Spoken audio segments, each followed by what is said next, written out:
آئندہ انتخابات میں پی ٹی آئی کے پاس بلہ ہوگا یا نہیں؟ تحریک انصاف کی اس وقت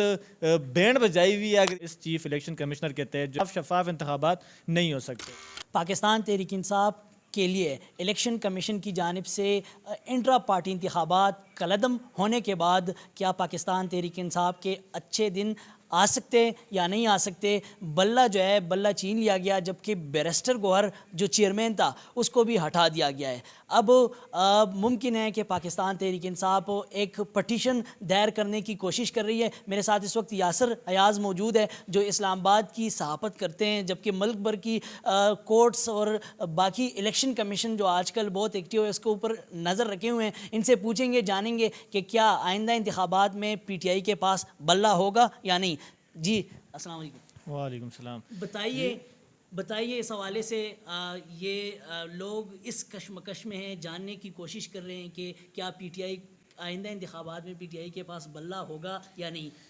دیکھیں، سب سے پہلے تو اس کیس کو آپ شروع سے دیکھیں تو یہ غیر یقینی کی صورتحال ہے، اور الیکشن کمیشن پر بار بار جو ہے وہ پی ٹی آئی کی جانب سے، تحریک انصاف کی جانب سے، جب عمران خان باہر بھی تھے، جیل میں نہیں تھے، تب بھی وہ اس پر عدم اعتماد کر رہے تھے کہ ہم اس چیف الیکشن کمشنر کے تحت جو ہم انتخابات نہیں کروا سکتے، صاف شفاف انتخابات نہیں ہو سکتے۔ تو سب سے پہلے تو یہ بات ہے کہ تحریک انصاف کافی ٹائم سے، جب سے وہ گورنمنٹ سے گئی ہے، وہ اس الیکشن کے چیف الیکشن کمشنر جو سکندر سلطان راجہ، اس پہ جو ہے وہ عدم اعتماد کر رہے ہیں۔ تو ان کو تو اخلاقی طور پر یہ ہونا چاہیے تھا کہ یہ مستعفی ہو جاتے، کیونکہ جب ایک پولیٹیکل پارٹی اور ایک میجر بڑی پولیٹیکل پارٹی آپ پر عدم اعتماد کرتی ہے تو یہ تو اخلاقی جرات ہونی چاہیے تھی ان میں۔ دوسرا یہ ہے کہ اس کیس کو آپ شروع سے دیکھیں تو اس میں ہے ہی کیا؟ اکبر ایس بابر جو کہ دعویٰ کر رہے ہیں کہ وہ پاکستان تحریک انصاف کا حصہ ہیں، لیکن پاکستان تحریک انصاف بار بار اس چیز کو مسترد کر چکے، اور ہم بھی دیکھ رہے ہیں پچھلے کتنے سالوں سے آپ نے اکبر ایس بابر کو کون جانتے ہیں تحریک انصاف میں؟ کسی آپ عام ورکر سے بھی پوچھیں گے کہ اکبر ایس بابر کو آپ جانتے ہیں تو وہ نہیں جانتے، کیونکہ نہ کبھی وہ سیکٹریٹ آئے ہیں، نہ کبھی وہ منظر عام پہ آئے ہیں، پتہ نہیں کون سے زمانے میں وہ تحریک انصاف کے ورکر ہیں۔ 2013 میں چھوڑ گئے، 2013 میں وہ چھوڑ گئے، اور ان کو باقاعدہ اس ٹائم پہ جو جنرل سیکرٹری تھے وہ عارف علوی صاحب، انہوں نے ان کو شوکاز دے کر پارٹی سے نکالا تھا۔ تو یہ ہے کہ 2013 کو دیکھ لیں، اور اس کے بعد ابھی 2023 سے جب عمران خان پہ مشکل حالات بھی آئے، ان کو گرفتار کیا گیا، تحریک انصاف کے ورکرز کو پکڑا گیا، گھسیٹا گیا، تو جو کچھ بھی ہوا، تب وہ اکبر ایس بابر کہاں پہ تھے جب وہ اب آ کے یہ دعویٰ کر رہے ہیں کہ وہ پی ٹی آئی کے رکن ہیں۔ اور دوسری بات یہ ہے کہ انٹر پارٹی انتخابات صرف تحریک انصاف کے اس طرز پہ نہیں ہوئے۔ انٹر پارٹی انتخابات آپ دیکھیں نون لیگ کے کیسے ہوتے آئے، انٹر پارٹی انتخابات پیپلز پارٹی کے کیسے ہوتے آئے ہیں۔ ابھی آپ اے این پی کو دیکھ لیں، ان کی مدت بھی پوری ہو گئی ہے انٹر پارٹی انتخابات کی، لیکن وہ نہیں کروا رہے، اور ان کا فیصلہ الیکشن کمیشن کے پاس محفوظ ہے کہ ان کو سنا نہیں رہے۔ سین یہ ہے کہ تحریک انصاف کی اس وقت بینڈ بجائی ہوئی ہے، اگر یہ آپ ان الفاظ میں کہیں کہ ہائی کورٹ وہ جاتے ہیں تو وہاں سے پہلے کیس سماعت کے لیے مقرر ہی نہیں کیا جاتا، ان کی اپلیکیشن پہ اپلیکیشن جاتی ہیں، لیکن اگر سماعت کے لیے مقرر ہو جائے تو اس کے بعد اگر فیصلہ محفوظ ہو جاتا ہے تو سنایا نہیں جاتا۔ یہ بتایا کہ اب لائے عمل یہ کہ بتایا جا رہا ہے کہ پشاور ہائی کورٹ میں وہ جا رہے ہیں۔ اب لائے عمل یہ ہے کہ الیکشن کمیشن نے جو یہ 2 روز قبل جو فیصلہ سنایا ہے کہ بھئی تحریک انصاف کی جو انٹر پارٹی انتخابات جو وہ کالعدم کر کے بیرسٹر گور کو چیئرمین شپ سے ہٹا دیا، اور ان سے جو سیمبل ہے الیکٹورل ان کا بیٹ تو وہ ان سے لے لیا گیا واپس۔ تو اب اتنی بڑی پارٹی ہے، ان کا لائے عمل یہ ہے، پلان بھی جیسے بیرسٹر گور نے بھی بتایا، شعیب شاہین نے بھی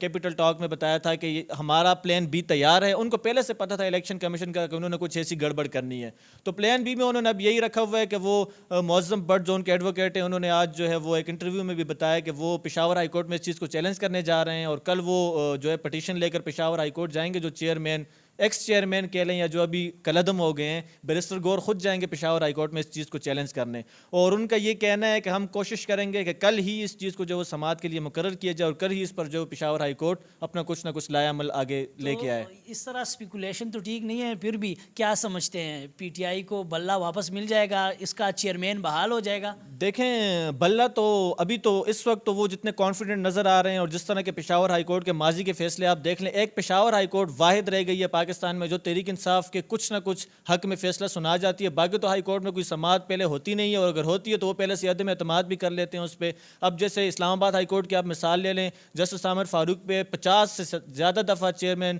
پی ٹی آئی جو عمران خان ہے انہوں نے جو ہے وہ عدم اعتماد کیا کہ ان کے پاس ہمارے کیسز نہ لے کے جائیں، جو کہ ایک